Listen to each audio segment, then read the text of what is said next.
بسم اللہ الرحمن الرحیم.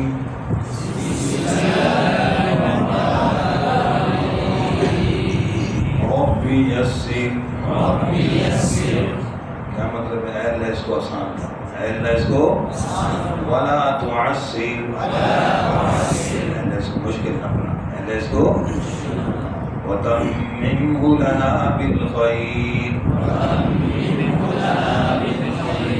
عافیت کے ساتھ اس کو پائے تکمیل تک پہنچا. ہیلو عافیت کے ساتھ آمین. تو یہ دعا کا خلاصہ ہے. کسی کتاب کو شروع کرنے کے لیے ہم پڑھتے ہیں تو ہم کہتے ہیں اللہ اس کتاب کو آسان کر. اس کے ساتھ میں یہ دعا کرتا ہوں اللہ اس سال کو، اس کورس کو ہمارے لیے سارا آسان کر، یعنی اور اس کو ہمارے لیے مشکل نہ بنا، اور اس کو خیر و عافیت سے تکمیل تک. جی سامعین محترم، ابھی آج ہمارا جو بیسک ابتدائی سبق ہے ترتیب کے حوالے سے، یعنی ٹھہر ٹھہر کے جو بچے کو تعوذ تسمیہ پڑھانا ہے وہ میں پڑھانے لگا ہوں. ٹھیک ہے، آپ نے پھر اس کو سمجھ آ گئی بات؟ بولو بھائی. پڑھنے پڑھانے کے طریقے میں سب سے بنیادی بات، جب آپ پڑھا رہے ہوں گے آپ کا فیس، آپ کا چہرہ یہ ہونا چاہیے، یہ نہیں ہونا چاہیے. بچے کا بھی چہرہ ایسے ہونا چاہیے تو یوں آپس میں آمنے سامنے. یہ بات یاد رہے نہیں؟ بولو بھائی. عموماً ایسا ہوتا ہے کہ استاد بھی نیچے دیکھ رہا ہوتا ہے اور بچہ بھی. اب وہ جو فیس چہرہ ہے جس سے غلطی نظر آنی ہے کہ ہونٹ خراب ہیں، ہونٹ گول ہو رہے ہیں یا نہیں ہو رہے ہیں، وہ نظر اور غلطی رہ جاتی ہے اسی طرح. تو یہ بنیادی چیز ہے، اس پر آپ نے فوکس کرنا ہے اور اس چیز پر عمل کرنا ہے. کریں گے انشاءاللہ. ابھی ہم جب آپس میں جوڑیاں لگائیں گے، ساتھی بیٹھیں گے تو وہاں پر بھی اسی طریقے کو آپ نے فوکس کرنا ہے. تو یہیں سے انشاءاللہ ہماری پریکٹس شروع ہو جائے گی. ٹھیک ہے، توجہ کیجیے. تو تعوذ کو 4 حصوں میں پڑھیں گے. آ بولیں، عو، لو. اب تینوں کو ادھر ادھر پڑھا تاکہ بچے کی حمزہ عین اور یہ ساری چیزیں کیا ہوں؟ واضح ہوں. اعوذ باللہ. نام کی شد کا ٹھہراؤ اور کھڑی زبر. یہاں غلطی کیا ہوتی ہے؟ باللہ تو شد کا ٹھہراؤ کم کر دیتے ہیں اور کھڑی زبر کو زیادہ لمبا کر دیتے ہیں. اب آپ نے کیا کرنا ہے، اس کے اندر جو تکنیک ہے وہ کیا ہے؟ وہ یہ ہے کہ شد کا ٹھہراؤ کتنی دیر ہوتا ہے؟ 2 حرکتوں کے برابر. کتنا؟ ٹھیک ہے. اور کھڑی زبر جو ہے الف مدہ جو ہوتا ہے وہ کتنا ہوتا ہے؟ وہ بھی 2 حرکتوں کے برابر. 2 حرکتیں.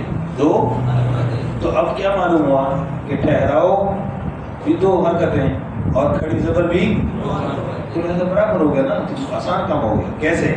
باللہ. اب دونوں کا ٹھہراؤ برابر ہے، پریشانی ختم ہوگی. مینش، مین کی زیر معروف، نون کی زبر کو شین سے جب ملاتے ہیں غلطی کیا ہوتی؟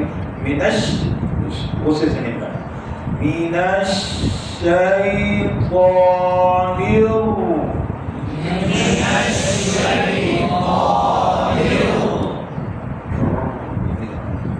دیکھیے تو شین کی شرط غلطی کیا ہوگی؟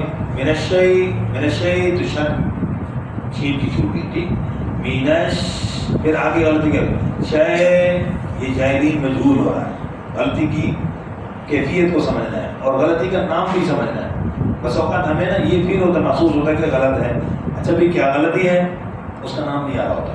تو آپ نے یہ چیز سمجھنی ہے کہ غلطی کا نام آنا چاہیے. یہاں کیا غلطی ہے؟ شین کی شد چھوٹ گئی، شد کم ہو گئی، ٹھہراؤ کم ہو گیا، یہ نام ہے غلطی کا. ٹھیک. اسی طرح شے، یہاں بتانا ہے کیا نام ہے غلطی کا؟ جاہلین کی آواز کیا ہوگی؟ مجہول ہوگی. یہ غلطی کا نام ہے. ٹھیک ہے. توا، ہونٹ گول ہو گئے، توا پر ہونٹ گول نہیں ہونے چاہیے. اور اسی طرح تواں، ناک میں چلے گی آواز، یہ غلطی ہے اس کا نام. ٹھیک. اسی طرح توا، آدھا موٹا اور آدھا بریک کر دیا، یہ غلطی ہے. سمجھ گیا نا؟ تو غلطی کو پوائنٹ آؤٹ کرنا، غلطی ہے کیا. ٹھیک ہے. اور نون کی زیر معروف نیو، یہ زیر مجہول ہو جاتی ہے تو نون کی زیر معروف نی. ٹھیک ہے. اور آپ کو کھول پڑھنا ہے نیو. کیسے؟ شاباش. رجیم.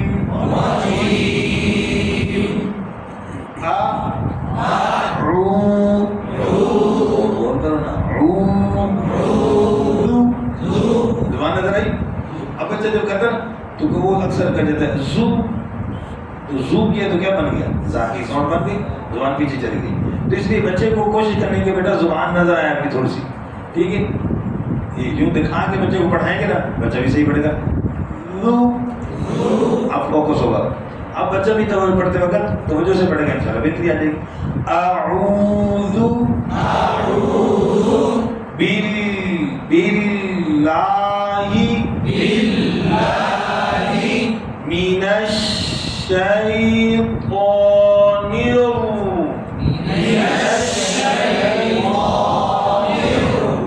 یہ اشارے سمجھ رہے ہیں؟ بچے کو اشارے کے ساتھ آپ چیز سمجھا دیں. من الشیطان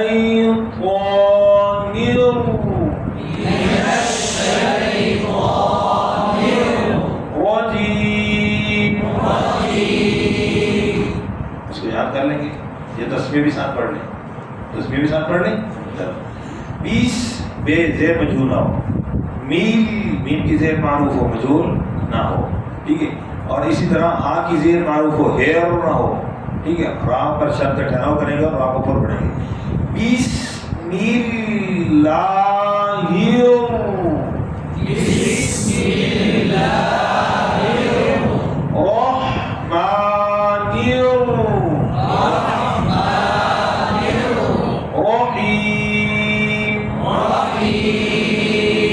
اسی طرح پڑھانا ہے. راہ کلکلا نہ ہو اور رحیم ہا پر توجہ رہے، ہا نہ بن جائے، اور شد کا ٹھہراؤ اور را کو پر پڑھنا ہے. اور باقی کس چیز پر خیال رکھنا ہے کہ اس کو اپنے نوٹ کر لینا ہے. تعوذ کے کتنے سے؟ 4 سے. تسمیہ بسم اللہ کے کتنے سے؟ 3 سے. تو یہ نوٹ کریں گے تو پھر آپ کو پڑھنے میں آسان ہوگی. مشق کریں گے انشاءاللہ. ٹھیک ہے، جزاک اللہ خیر.